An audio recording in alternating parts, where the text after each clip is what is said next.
The routine repair Marcus Holloway never expected his mundane Tuesday shift to change everything humanity thought it knew about time itself. The 23-year-old engineer floated outside Orbital Station Meridian, his magnetic boots clanking against the metal hull as he approached the damaged solar array. The routine maintenance call had come in at 0800 hours, a simple panel replacement that should take no more than 2 hours. The cosmic storm from the previous week had left its mark on the station's outer sections. Micrometeorites had punctured 3 panels, and the power grid was running at dangerously low efficiency. Commander Torres had assigned him the repair, knowing Marcus possessed an almost supernatural ability to coax life back into damaged equipment. His toolkit contained the standard repair components, but Marcus had learned to bring extras. Space had a way of surprising even the most prepared technicians. The damaged panel hung at an odd angle, its crystalline surface fractured in a spider web pattern that caught the distant sunlight and scattered it into rainbow fragments. As Marcus began disconnecting the power coupling, his communication headset crackled with static. Nothing unusual there. The storm's electromagnetic aftereffects were still interfering with long-range communications. He worked methodically, removing the twisted mounting brackets and preparing to install the replacement panel. That's when he noticed something impossible. The damaged panel was humming. Not the usual electrical buzz of active components, but something deeper, more rhythmic, like a heartbeat. Marcus pressed his gloved hand against the surface and felt vibrations that seemed to pulse in response. To his touch, he checked his oxygen levels, wondering if hypoxia was causing hallucinations. 92%. Plenty of air. The humming grew stronger, and his headset began picking up what sounded like fragments of human speech mixed with the static. Marcus adjusted the frequency, trying to isolate the signal. The voice that emerged from the interference made his blood freeze. It was his own voice, but older, more desperate. "Marcus, if you can hear this, you need to listen carefully. I'm trapped 19 years in the future, and the war hasn't started yet for you." Marcus nearly lost his grip on the wrench. Future war? Trapped in time? This had to be some kind of elaborate prank by the maintenance crew. But the voice continued, describing details about Marcus's childhood that no one else could possibly know. The scar on his left knee from falling off his bike at age 7. The nightmare about drowning that still woke him sometimes. His secret fear of failing like his father had. "The solar panel you're repairing is more than damaged equipment," the voice explained urgently. "It's become a temporal antenna. The crystalline matrix has been altered by exposure to exotic particles from the storm. I've been trying to reach you across time for months." Marcus stared at the fractured panel, watching as the cracks began to glow with an eerie blue light. The impossible was happening right in front of him, and somehow humanity's future depended on what he did next. Warning from tomorrow. The blue glow intensified as Marcus pressed his communication device against the damaged panel's surface. The static cleared, and his future self's voice became crystal clear, carrying an urgency that made Marcus's heart race. "Listen carefully, because this connection won't last long," the older voice said. "In 18 months, humanity will make first contact with an alien species called the Zephyrians. They'll approach Earth claiming to seek peaceful trade and scientific exchange. Every government will welcome them with open arms." Marcus found himself holding his breath, the wrench forgotten in his hand as he absorbed this impossible information. Aliens were real, and they were coming to Earth. "But it's a lie," his future self continued, the pain evident in every word. "The Zephyrians aren't traders or scientists. They're scouts for a galactic empire that views humans as a primitive species, suitable only for slavery. I've lived through the invasion, Marcus. I've seen our cities burn and our people taken in chains to work in their mining colonies across the galaxy.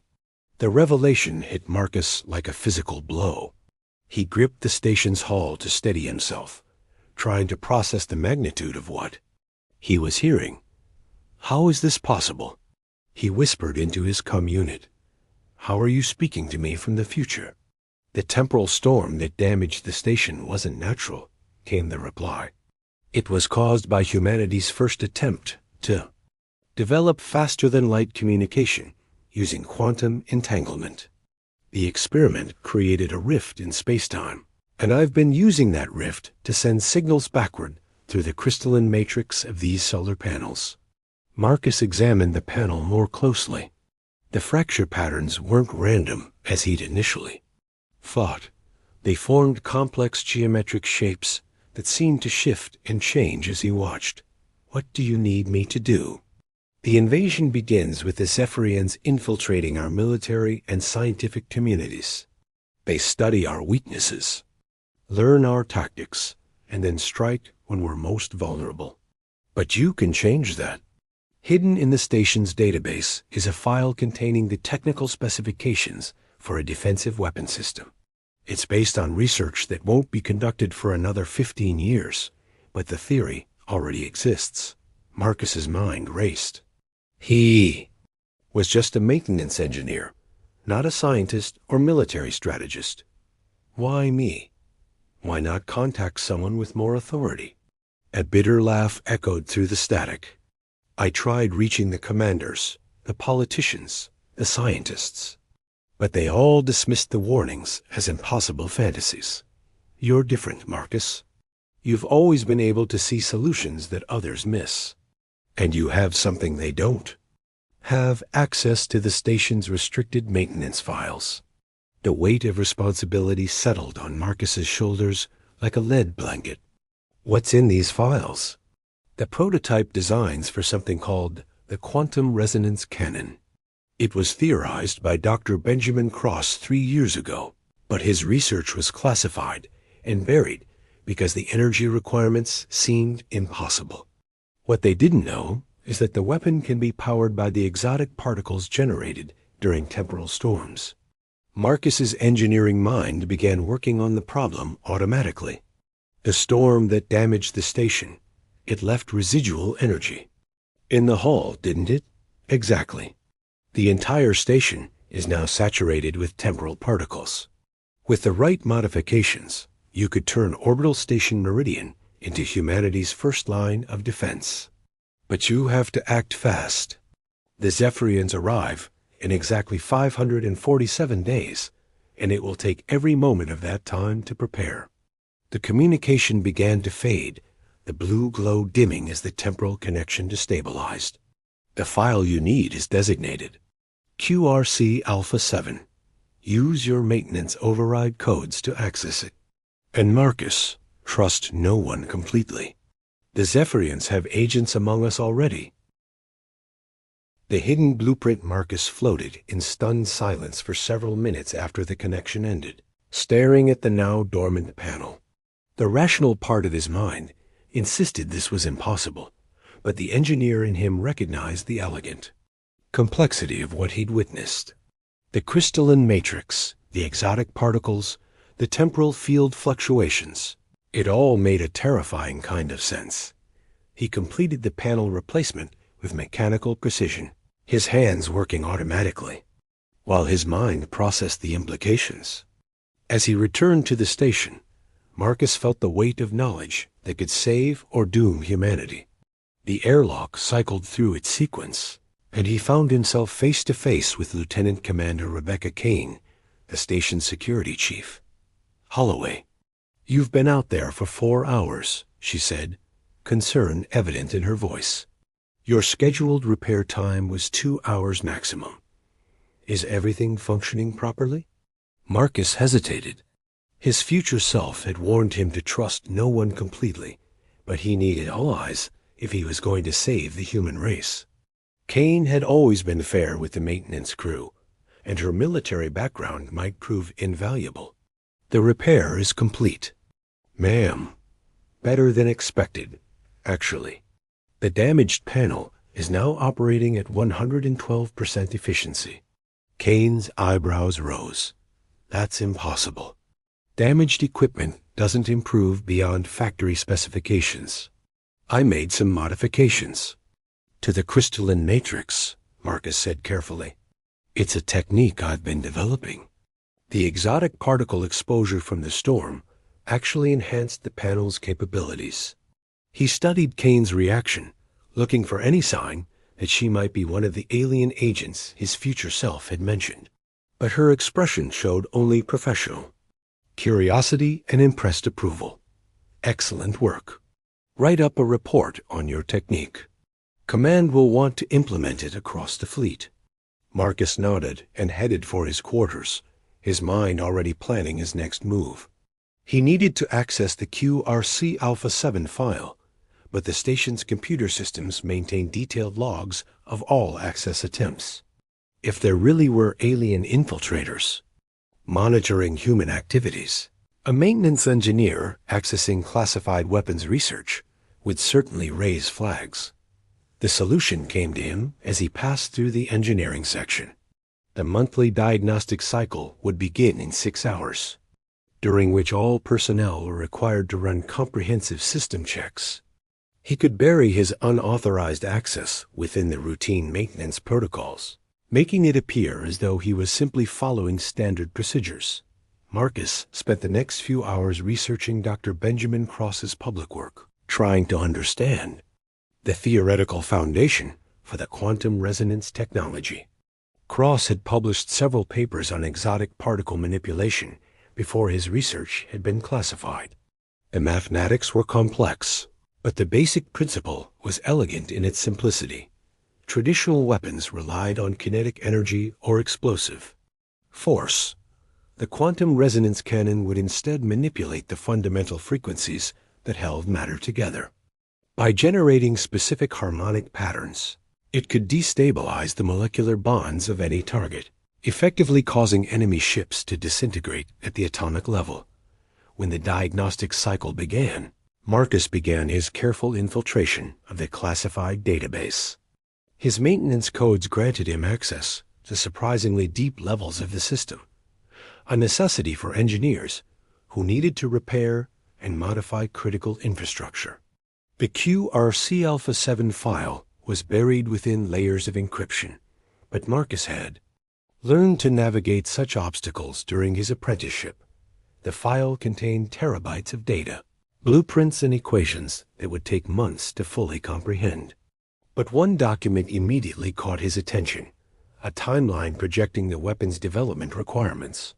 According to Dr. Cross's calculations, building a functional prototype would require exotic materials that didn't exist on Earth, a power source equivalent to a small star, and manufacturing capabilities that humanity wouldn't possess for decades.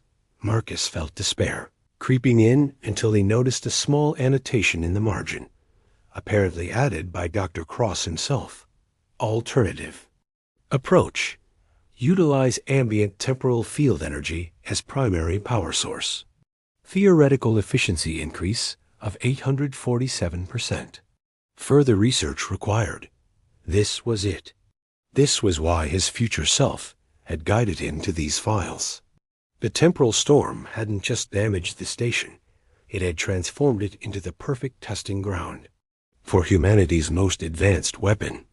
Marcus began downloading the files to his personal storage device, his hands trembling with the magnitude of what he was about to attempt. Building humanity's shield, Marcus worked in secret for weeks, using his maintenance duties as cover to gather the materials he needed. The quantum resonance cannon's construction required components that officially didn't exist, but Marcus had learned to improvise during his years in space. The station's fabrication labs contained equipment capable of creating exotic alloys, and the temporal particle residue from the storm provided an unexpected energy source. His first breakthrough came when he successfully created a miniature resonance field using modified navigation crystals and recycled plasma conduit materials. The device was only the size of his fist, but when activated, it generated harmonics that made his tools vibrate in sympathy. He was actually manipulating matter at the quantum level, just as Dr. Cross had theorized. Lieutenant Commander Kane began noticing the unusual energy readings during her security rounds. "Holloway, your engineering modifications are creating some interesting side effects," she observed during one of their encounters. "The entire hull is resonating at frequencies I've never seen before." Marcus decided to take a calculated risk. "Commander, what would you say if I told you that humanity is going to face an existential threat in the next 18 months? Kane studied his face carefully. "I'd say you sound like someone who knows something the rest of us don't. What kind of threat?" Over the next hour, Marcus laid out everything his future self had told him. He expected skepticism, even ridicule, but Kane listened with the focused attention of a professional soldier. When he finished, she was quiet for a long moment. "Show me the weapon," she said finally. Marcus led her to his hidden workshop in the abandoned cargo bay. The prototype cannon filled most of the space, a complex array of crystalline matrices and field generators that hummed with barely contained energy. Kane walked around it slowly, her military training evident in how she assessed its capabilities. "This could work," she said, surprising him. "I've seen classified reports about theoretical exotic weapons. This design is at least 20 years ahead of anything in our current arsenal." She turned to face him. "But you're going to need help. Building one prototype is impressive, but defending Earth will require a fleet of these weapons." Kane's support proved invaluable. Her security clearance allowed her to access military research databases that contained additional theoretical work on exotic particle weapons. More importantly, her tactical expertise helped Marcus understand how the weapons would need to be deployed to maximum effect. They began identifying other station personnel who could be trusted with the secret.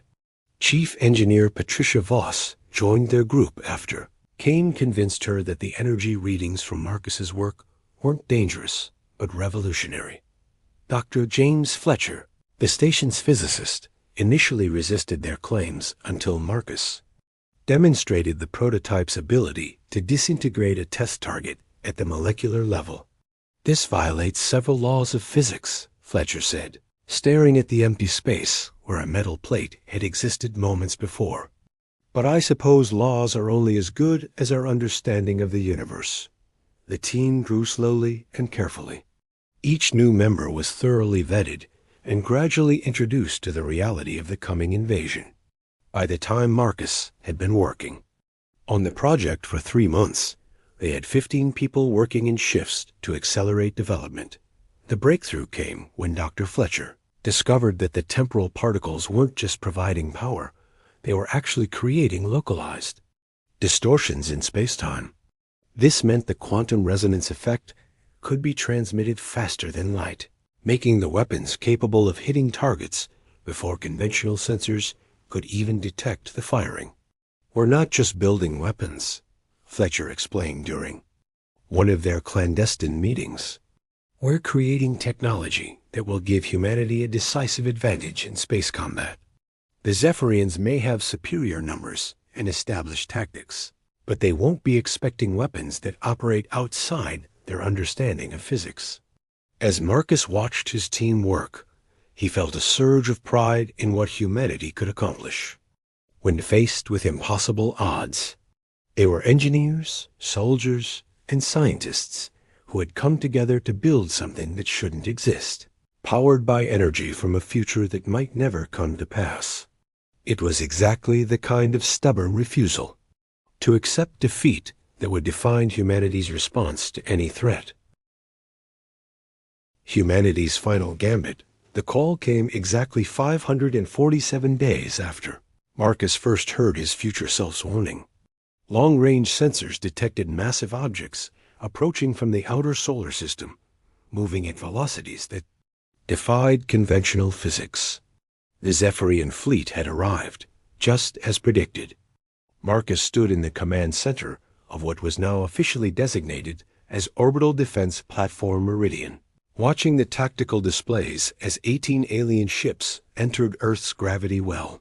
Each vessel was the size of a small city.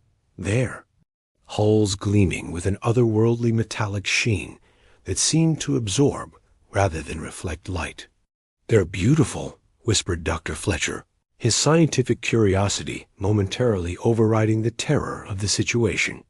"They're death," Commander Kane replied grimly, her hands moving across the weapons control console they had installed over the past year. "Remember, these aren't explorers or diplomats. They're here to enslave our entire species." The quantum resonance cannons were now integrated throughout the platform's structure, their crystalline matrices drawing power from the temporal field generators that Marcus had built into the station's core. 15 more platforms had been constructed, in secret, hidden within asteroid mining operations and disguised as research stations.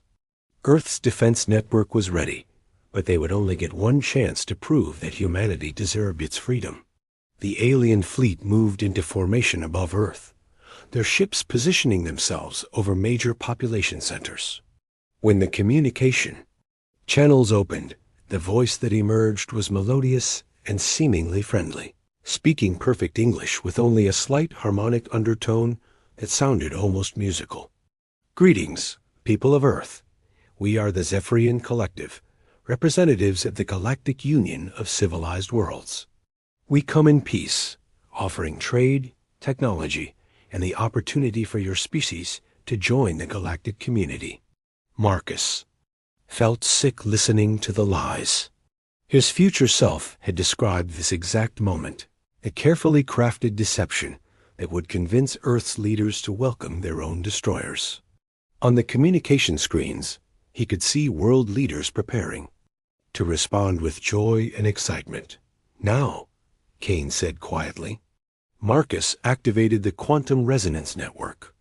Across the solar system, 16 hidden platforms powered up their exotic weapons, the crystalline matrices singing with harmonic frequencies that resonated through space itself. The aliens continued their peaceful overture, unaware that humanity had spent over a year preparing for this moment. The first salvo struck simultaneously.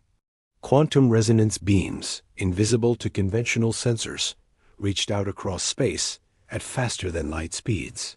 The effect was immediate and devastating. 3 Zephyrian ships simply ceased to exist, their molecular bonds disrupted so completely that not even debris remained. The alien response was swift and vicious. The facade of peaceful exploration vanished as the remaining ships opened fire, with weapons that turned moonlight into deadly plasma streams. But Marcus's team had anticipated this. The defense platforms had been designed not just as weapons, but as sacrificial shields. "Platform 7 is gone," reported Dr. Fletcher, his voice steady despite the magnitude of their losses. "Platform 12 is heavily damaged, but still operational." Marcus watched the tactical display as humanity's children fought with desperate courage. The quantum resonance weapons were proving devastatingly effective, but the Zephyrians were adapting quickly. Their ships began generating interference fields that partially disrupted the exotic particle beams. "They're learning," Kane observed. "We need to end this quickly before they develop countermeasures." Marcus nodded and activated the final protocol. Every remaining platform would focus their combined firepower on the alien flagship, the massive vessel that seemed to be coordinating the enemy fleet. It was a desperate gamble that would leave Earth's other defenders vulnerable, but it was their only hope of breaking the invasion. The concentrated quantum resonance burst lasted for exactly 3.7 seconds. When it ended, the Zephyrian flagship had been reduced to component atoms scattered across space. The remaining alien ships hung motionless for a moment, then began withdrawing toward the outer system.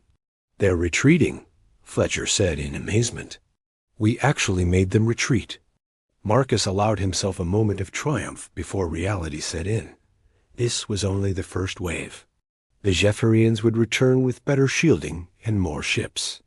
But humanity had proven something important today. They refused to surrender their freedom without a fight. And more importantly, they had the technology to make that fight count. As he watched the alien ships disappear into the darkness beyond Pluto, Marcus felt his future self's presence one final time, a whisper through the temporal static. Well done. Now humanity's real journey begins. The war was far from over, but for the first time in his life, Marcus was proud to be human.